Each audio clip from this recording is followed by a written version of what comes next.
السلام علیکم پیارے ویورز، کیسے ہیں آپ سب؟ امید کرتی ہوں کہ آپ سب خیریت سے ہوں گے۔ چلے جی ہم لوگ اپنا ناول سٹارٹ کرتے ہیں۔ کیسا یہ درد ہے عشق عشق قسط نمبر 1۔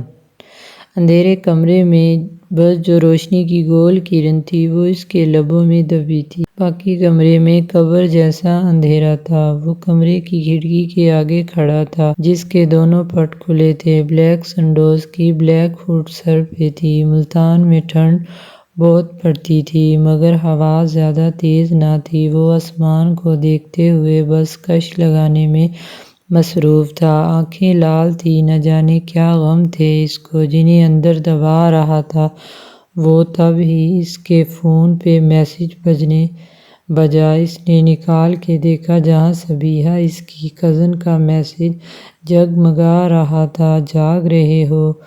اس نے میسج دیکھتے ہوئے فون سائیڈ پہ ڈال دیا۔ عجیب، اس لڑکی سے اب اسے گھٹن سی ہونے لگی تھی۔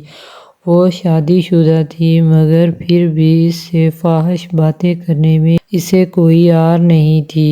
وقت گزاری کے لیے یہ اس کے لیے بھی اچھا مشغلہ تھی اور پھر کوئی ایک تھوڑی تھی مگر اس وقت وہ کسی کو یاد کر رہا تھا۔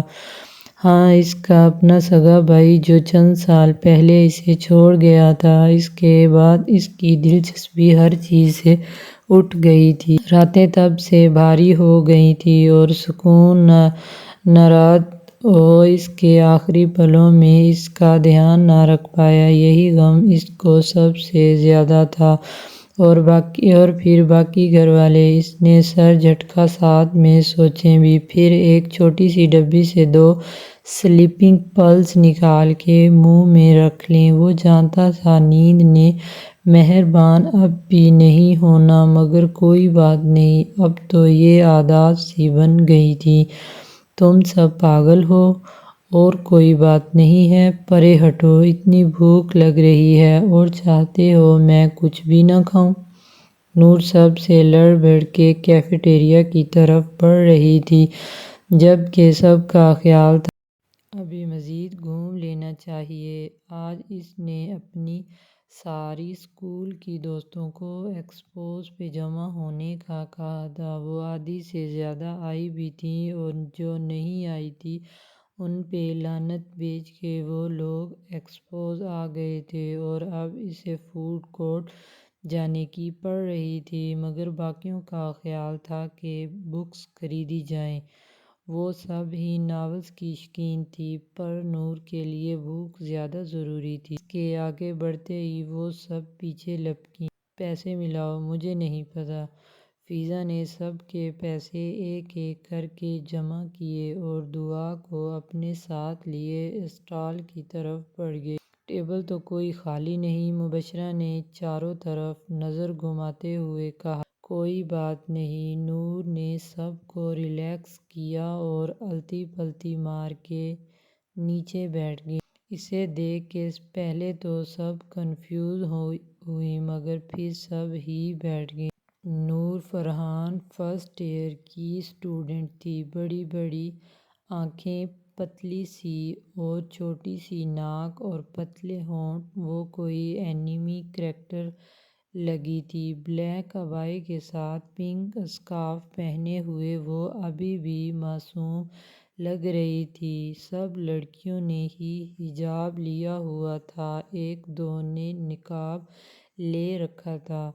تھوڑی دور ان سے لڑکوں کا ایک گروپ تھا جو ذرا قریب آ گیا تو سب لڑکیوں کو لگا کہ انہوں نے یہاں بیٹھ کے غلطی کی ہے مگر نور ڈٹ گئی۔ اس نے سب کو ملا کے ان لڑکوں پہ خواہ مخواہ زور سے ہنسنا شروع کر دیا تو اس نے رفو چکر ہوتے میں 5 منٹ بھی نہ لگے۔ فضا کچھ کھانے کو لے آئی تو سب کی جان میں جان آئی اور پھر وہ ناول کی تلاش میں جت گئیں۔ کمرے میں گھپ اندھیرا تھا۔ باہر چاہے کتنی روشنی کیوں نہ ہو کھڑکیوں پہ ڈالے موٹے پردوں سے ان کا آنا ممنوع تھا۔ 4 بجے سونے کے باوجود 8 بجے ہی اس کی آنکھ کھل گئی تھی۔ وہ بے دلی سے بستر سے اٹھ گیا۔ وہ جتنا بھی سو لیتا کوئی فائدہ نہیں تھا۔ سکون اس کی زندگی سے غارت ہو گیا تھا۔ پتہ نہیں اتنے وقت میں بھی وہ کتنی بار اٹھ چکا تھا۔ اس نے کمبل پھینکا اور بستر سے اتر کے واش روم گھس گیا۔ فریش ہوتے ہی وہ نیچے آ گیا جہاں ابو عثمان اور امی ناشتہ کر رہے تھے۔ ان کے ہاں سب کی صبح جلد ہی ہوتی تھی۔ وہ بھی ٹیبل پہ بیٹھ گیا۔ ہاں برخوردار، کام کب شروع کر رہے ہو؟ وہی سوال جس سے اسے چڑ تھی۔ ابا ابھی نہیں ہے میرے پاس کچھ بھی، اس نے سر جھٹکا کے کہا۔ ہاں تو سارا تم عیاشی میں اڑا دو، یہ بھی تو ہے تو میرا بیٹا، اس نے تو کبھی نہ نہیں کی۔ ابا نے عثمان کی طرف اشارہ کیا۔ تمہاری ضدیں ہی نہیں ختم ہوتی، کسی کو سنتے ہوتے تو آج بھائی یہاں۔ وہ آگے مزید سنانے کا ارادہ رکھتے تھے جب غازی ٹیبل چھوڑ کے کھڑا ہو گیا۔ ہاں صحیح، میرا بھائی یہاں ہوتا یہی کہنا ہے۔ آپ نے تو یوں کہہ دیا وہ بچ جاتا اور میں مر جاتا، وہ غصے سے بولا اور واپس کمرے میں چلا گیا۔ ٹیبل پہ خاموشی چھا گئی۔ یہ واقعہ عام سی بات تھی، روز کا ٹریلر۔ پھر عثمان اور ابا اپنی باتوں میں مشغول ہو گئے۔ فرحان صاحب ایک بزنس مین تھے۔ ان کی 2 بیٹیاں اور ایک بیٹا تھا۔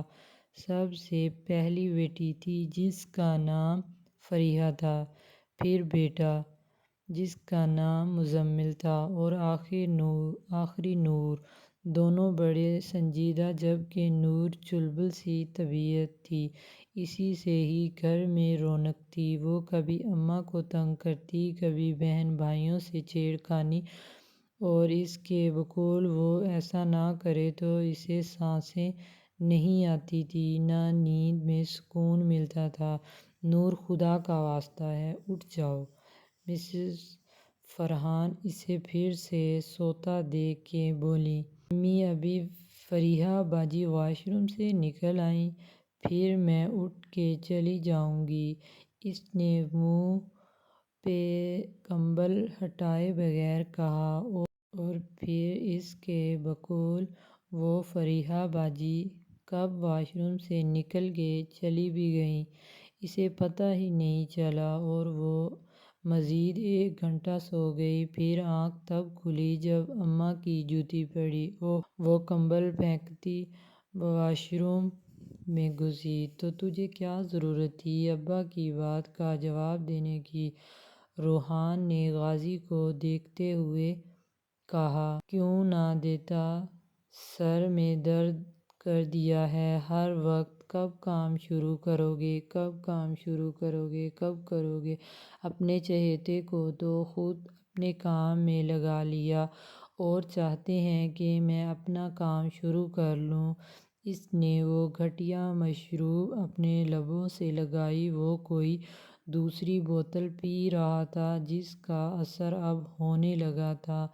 انہوں نے کہا ہے کہ اپنا کام کر، روحان نے اس کی آنکھوں کو دیکھتے ہوئے پوچھا۔ نہیں، اس نے سرخ انگارہ آنکھیں اٹھائیں، پھر وہ رک کے بولا۔ چاہتے ہوں گے پی یہی وہ پھر سے سر بولا۔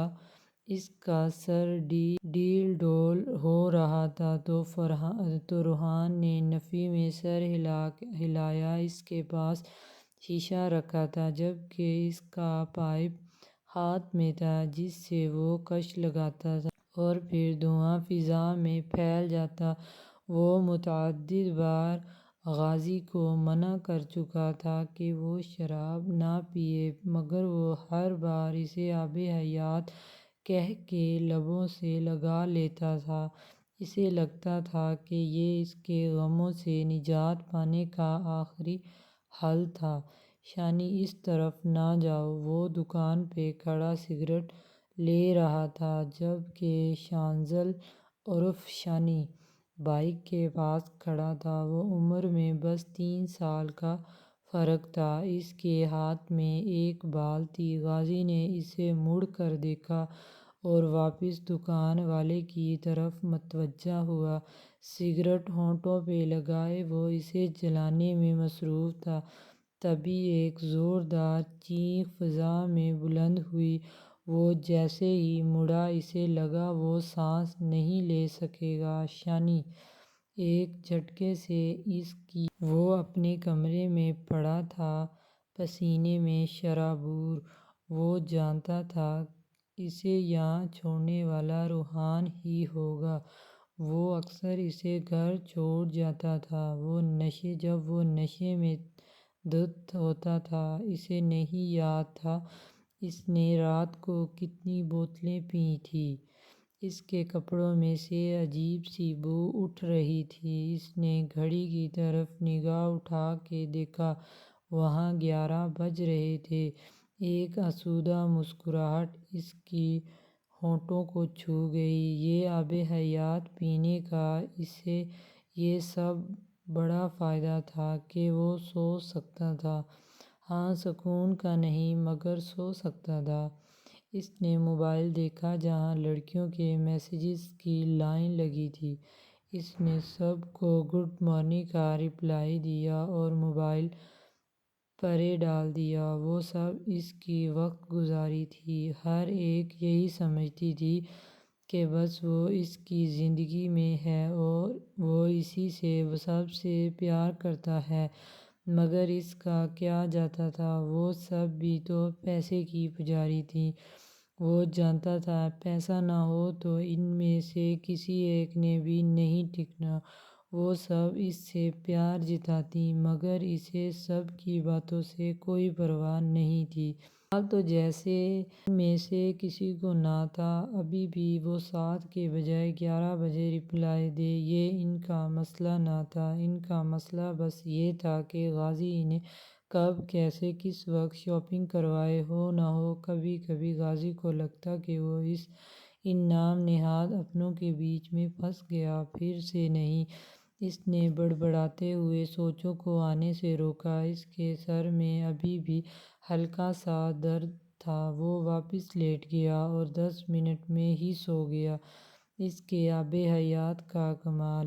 یار میرا دماغ مت خراب کرو۔ فرحہ اس کی فضول باتوں سے تنگ آ گئی تھی۔ پہلے سے خراب ہے وہ تو، نور نے بنا رکے کہا۔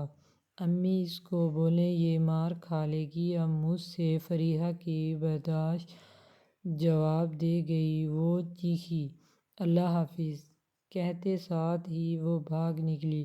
کیا کہہ رہی ہو؟ امی نے دیر سے سنا۔ کچھ نہیں، میں نے کر دیا ان کا کام۔ نور نے اس سے پہلے آواز لگائی، پھر مزمل کے کمرے کا پنکھا خواہ مخواہ بند کر کے بھاگ گئی اور وہ توقع کے ساتھ پیچھے آیا مارنے۔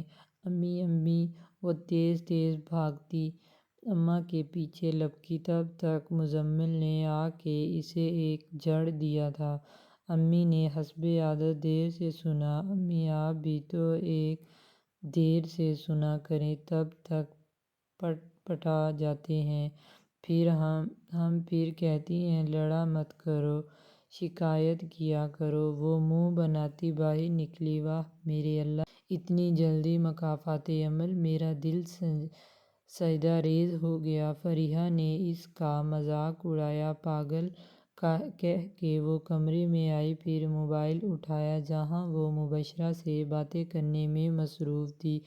پھر ساری سوشل ایپس چیک کر کے اس نے فون بند کر دیا۔ وہ موبائل میں زیادہ نہیں لگتی تھی، نہ اسے کوئی کام ہوتا تھا۔ کبھی کبھار وہ بس اس پہ ناول پڑھتی تھی، مگر اس کے اور مبشرہ کے بقول بک سے پڑھنے کا اپنا مزہ ہوتا ہے۔ مستقل فون کی گھنٹی پہ وہ ہڑبڑا کے اٹھا۔ اس نے فون پہ نگاہ دوڑائی جہاں رمضان کا لنک لکھا آ رہا تھا۔ غازی نے آنکھیں صاف کیں، اسے معلوم تھا اس نے کسی کام سے ہی فون کیا ہوگا۔ سلام باس، کیا حال ہے؟ آن کرتے ہی اس کی آواز ابھری، ہو نہ ہو ٹھیک ہو؟ ہونٹوں میں سگریٹ رکھتے ہوئے بولا، اس کے سر درد کی دوا۔ باس، وہ جو پستول لی تھی آپ کی وہ فارغ ہو گئی ہے، کب پہنچاؤں واپس؟ غازی نے سگریٹ کا کش لگایا، ابھی کام نہیں ہے، رکھ لو۔ پھر جواب آیا، اوکے باس۔ پھر کب آ رہے ہو اپنے اڈے پہ؟ رمضان کو یقیناً پیسہ چاہیے تھا۔ شام میں ملتا ہوں کہہ کے اس نے فون پرے ڈال دیا۔ اسے معلوم تھا آج کا دن بھی خاص نہیں گزرنے والا۔ وہ پھر دیر سے اٹھا۔ پھر عیاشی کے طعنے، اس کے لیے تو یہ ہونا چاہیے، بولنے دو جو بولتے ہیں، عادت ہے بولنے کی۔ یہ وہ بات ہو جو اسے سوچنی چاہیے، اور ہر لڑائی سے پہلے وہ سوچتا بھی۔ یہ اسے روحان نے یاد کروائی تھی، مگر جب بھی وہ لوگ اسے شانی کے حوالے سے طعنہ دیتے وہ بھڑک اٹھتا۔ شام میں اڈے کی طرف جاتے ہوئے وہ تیار ہوا، بلیک سینڈوز پہ وائٹ پینٹ، اس میں اس کے موٹے موٹے بازو خوب جھلک رہے تھے۔ وہ کمرے سے نکلتے ہی بنا کسی سے ملے ہی باہر آ گیا، جہاں اس کی آڈی A4 کھڑی تھی۔ وہ سیدھا گاڑی میں بیٹھا اور گاڑی اڈے والے راستے پہ ڈال دی۔ ابھی بمشکل آدھا راستہ ہی گزرا تھا کہ اس کا فون بجنے لگا۔ غازی نے فون کان سے لگایا، جہاں عافیہ کی آواز ابھری۔ وہ رو رہی تھی۔ کیا ہوا؟ وہ ایک دم بولا۔ وہ غازی، کچھ لڑکے مجھے چھیڑ رہے ہیں، پلیز میری مدد کرو۔ وہ روز میرے راستے میں آ جاتے ہیں، کہتے اگر گھر کسی کو بتایا تو اچھا نہیں ہوگا۔ وہ روتے روتے بولی، میں دیکھ لوں گا، تم مجھے ان کے بارے میں بتاؤ۔ وہ ضبط سے بولا۔ عافیہ اس کے لیے بہنوں جیسی تھی، اس نے سب کچھ بتایا۔ رکو میں تمہیں اس کا نمبر دیتی ہوں، ہچکیوں کے درمیان بولی تو غازی نے فون کاٹا اور دوسری کال لگائی۔ رابطہ ملتے ہی وہ گویا ہوا، رمضان، میری پستول ارینج کرنا ذرا کام ہے، اڈے پہ ہی، اور ایک نمبر بھیج رہا ہوں، یہ لڑکا مجھے آج شام میرے سامنے چاہیے۔ کال کاٹ کے اس نے عافیہ کا بھیجا ہوا نمبر رمضان کو بھیجا اور گاڑی کی رفتار بڑھا دی۔ کیسے موڑ پہ نہ جانے لائی ہے یہ زندگی، روٹھا روٹھا ہے نصیبہ، روٹھی روٹھی ہر خوشی، دیکھے تھے جو خواب سب ٹوٹ گئے، وہ کہہ رہی ہے آنکھوں سے شاید میری بے بسی۔ فریحہ اپنا فیورٹ ڈرامہ خانی دیکھنے میں مصروف تھی، جبھی تیز آواز آئی، بند کر دو یہ گانا، اللہ کا واسطہ ہے، سر میں درد ہو گیا ہے سن سن کے میرے۔ یہ فریحہ نے گھور کے اسے دیکھا جو گانے کے بیچ میں گانے کی ہی ٹون میں چیخنے لگی تھی، امی اسے سمجھا لیں، پٹ جائے گی۔ فریحہ غصے سے بولی، ہاں تو تم ہلکی آواز میں دیکھو، امی اسے بھی دیکھیں۔ 45 منٹ سب اس ڈرامے میں روتے ہیں اور اس کے بعد آدھا گھنٹہ باجی روتی ہے۔ وہ مذاق اڑانے والے انداز میں بولی، نور چپ ہو جاؤ، امی نے اسے ڈانٹا۔ اچھا ٹھیک ہے کہہ کے اس نے فون اٹھایا، پھر مبشرہ کو میسج کیا، مجھے فضا کا نیا نمبر دو، وہ بغیرت میرا ناول لے کے گئی ہوئی ہے اور پھر واپس نہیں کیا اب تک۔ دوسری طرف میسج ڈیلیور ہو گیا۔ ارے بھائی، ہاں بھائی لے آنا۔ وہ جیسے انگلش میں ایسڈ کہتے ہیں۔ غازی نے سگریٹ لبوں سے لگائی اور طنزیہ مسکراہٹ کے ساتھ کہا، باس وہ رمضان اسے شیشی پکڑاتے ہوئے کچھ کہنے لگا تھا مگر غازی نے ہاتھ اٹھا کے روک دیا۔ ہاں بھائی، لڑکی گھر بتائے گی تو کیا بگاڑے گا تو؟ غازی نے ایسڈ کی بوتل کھولی۔ وہ لڑکا اس کے پاؤں میں گر گیا۔ سر معاف کر دو مم، بس میں محبت کرتا ہوں۔ وہ چھوڑ رہی ہے اور مم میرے پاس بس یہی طریقہ تھا۔ وہ بے ربطہ جملے بول رہا تھا جبکہ پورا کانپ بھی رہا تھا۔ غازی نے اس کی حالت کے پیش نظر اسے چھوڑ دیا مگر اس نے سنا نہیں تھا کیونکہ اگر وہ سن لیتا تو شاید اس کا گلا دبا دیتا۔ اس کی بہن پہ بات کی تھی کیونکہ اس نے اگر تو آئندہ کے بعد اس گلی محلے میں نظر آیا تو لاش ملے گی تیری۔ غازی نے گن جیب میں ڈالی اور اسے پاؤں سے ٹھوکر مارتا ہوا نکل گیا۔ اس کا آج کا دن ادھر بیکار گیا تھا۔ اس نے اٹے ہوئے لڑکوں کے ساتھ 2-4 سگریٹیں پھونکی اور اٹھ کے گھر آ گیا۔ سب کے اپنے مسئلے ہیں، جہاں جاؤ وہ باس کر کے کام ہی نکلواتا ہے۔ آج اس کا ڈرنک کرنے کا ارادہ تھا۔ وہ تھوڑی دیر لیٹ گیا تبھی اس کا فون بجا۔ اب کون سی مصیبت! ابھی تو وہ سب لڑکیوں کو گڈ نائٹ کر کے آیا تھا۔ اس نے فون دیکھا جہاں غیر آشنا سا نمبر تھا۔ اس نے کچھ سوچتے ہوئے فون کان سے لگایا۔ اس سے پہلے وہ ہیلو کہتا دوسری طرف سے شاید کسی کی ٹرین چھوٹ رہی تھی۔ وہ ایک دم شروع ہو گئی، کمینی کب سے کہہ رہی ہوں میری کتاب واپس کر دے۔ نہیں تمہارے تو جیسے ابا کی جائیداد ہے، لوٹ کے بیٹھ گئی ہو۔ میں مری جا رہی ہوں پڑھنے کے لیے، لیکن ایک تم ہو کہ نہ پڑھتی ہو نہ دے رہی ہو۔ اس کے غصے بھری آواز آ رہی تھی اور غازی کے لبوں پہ مسکراہٹ تھی۔ اسے سمجھ نہیں آ رہا تھا یہ کون لڑکی جو اس طرح بول رہی ہے۔ میڈم، اس نے مسکرا کے پوچھا۔ ہاں، اب لڑکوں کی طرح آواز نکال لو۔ تم میں نہیں ڈرتی؟ تم نے وہ نمبر کیوں بند کیا ہے؟ میں پاگلوں کی طرح وہ آگے بھی بولنے کا ارادہ رکھتی تھی مگر غازی کا قہقہ چھوٹ گیا۔ وہ کافی عرصے بعد ایسے کھل کے ہنسا تھا۔ دوسری طرف اس کی بولتی بند ہو گئی تھی اور ساتھ میں کال بھی۔ غازی نے مسکراہٹ دباتے ہوئے فون ہٹایا، پھر میسج لکھا، میڈم بات تو کر ہی لیں۔ اس کا کیا ایک اور لڑکی ہاتھ آ جائے گی۔ 2 منٹ بعد رپلائی آیا، دیکھیں غلطی سے کال لگ گئی تھی، آپ ذرا شرافت کا مظاہرہ کریں اور اب میسج مت کریں گا مہربانی۔ غازی میسج پڑھ کے ہنس دیا۔ ایسے ہی ایٹیٹیوڈ دکھاتی ہیں سب شروع میں، اور اگر میں شرافت کا مظاہرہ نہ کروں تو اس نے رپلائی دیا تو بھاڑ میں جائیں۔ وہاں سے رپلائی آیا۔ غازی نے 2-4 میسج اور کیے مگر جواب نہیں آیا۔ اس نے کال کی تو بیل نہ جاتی، بس کٹے جا رہی تھی۔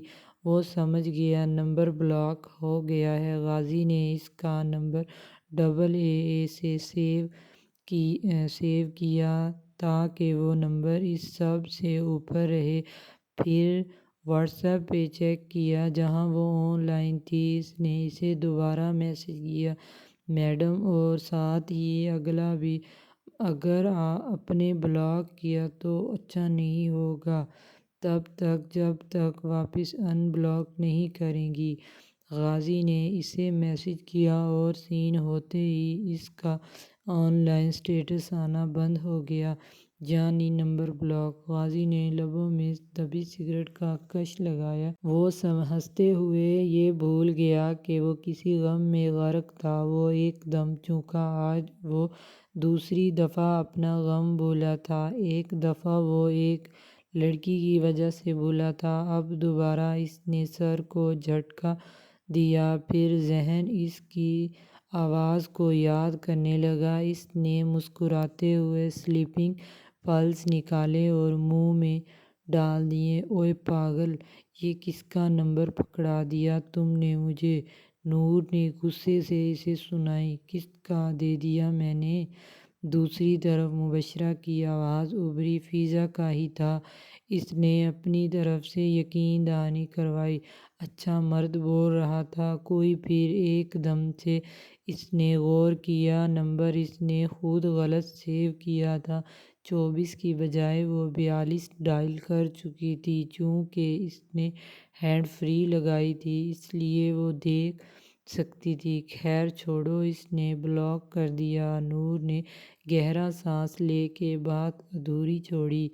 پھر ادھر ادھر کی بات کر کے وہ سونے لیٹ گئی۔ غازی شبیر صاحب کی گرجدار آواز پہ وہ نیچے آیا۔ جی کیا ہو گیا شاہ صاحب کو؟ صبح صبح وہ نیچے آتے ہوئے بولا۔ وہ اکثر انہیں شاہ صاحب کہہ دیتا تھا۔ تم نے قسم کھائی ہے باپ کی عزت خاک میں ملانے کی۔ وہ بری طرح چیخے۔ کیوں، اب کیا کر دیا میں نے؟ وہ اس کے سامنے کھڑے ہوتے ہوئے بولا۔ تم نے عافیہ کے کسی معاملے میں ہاتھ ڈالا تھا۔ آخر کیا چاہتے ہو تم؟ اپنی عاشقی خاندان سے دور رکھو، میرا نام مت خراب کرو۔ وہ دہاڑے تو غازی کے دماغ کے فیوز اڑ گیا۔ کیا عاشقی؟ ارے وہ تنگ کر رہا تھا، اس کی عقل کی ٹھکانے لگا کے آیا ہوں۔ غازی اونچی آواز میں بولا۔ اسے سمجھ نہیں آ رہا تھا بات کیا ہو گئی۔ ہاں تو تم قومی ہیرو ہو؟ وہ پھر سے بولے۔ نہیں، مگر بے غیرت بھی نہیں ہوں۔ وہ بول کے باہر نکل گیا۔ اگلے دن نور پریشانی سے تڑپ اٹھی۔ ان کے واٹس ایپ کوئی 50 غیر آشنا نمبر سے میسج تھے اور یہ لکھا تھا جب تک وہ اس نمبر کو ان بلاک نہیں کرے گی یہ سلسلہ چلتا رہے گا۔ نور کا دل کیا وقت کا پہیہ گھمائے اور اس وقت وہ نمبر صحیح سے ڈائل کرے، مگر پچھتانا کیا اب؟ اس نے سارے میسیجز ڈیلیٹ کر دیے اور فون پرے ڈالا ہی تھا وہ پھر سے بج اٹھا۔ دوبارہ الگ الگ نمبر سے میسیجز اور کالز آنا شروع ہو گئی۔ اس کا دل کہ موبائل دیوار پہ دے مارے اور شاید مار بھی دیتی، مگر نہیں یار، ایک ہی تو بیچاری کے پاس۔ اس نے بلاک لسٹ میں جا کے اس نمبر کو ان بلاک کیا تو میسیجز کا سلسلہ رک گا، مگر ابھی تو کھیل شروع ہوا تھا۔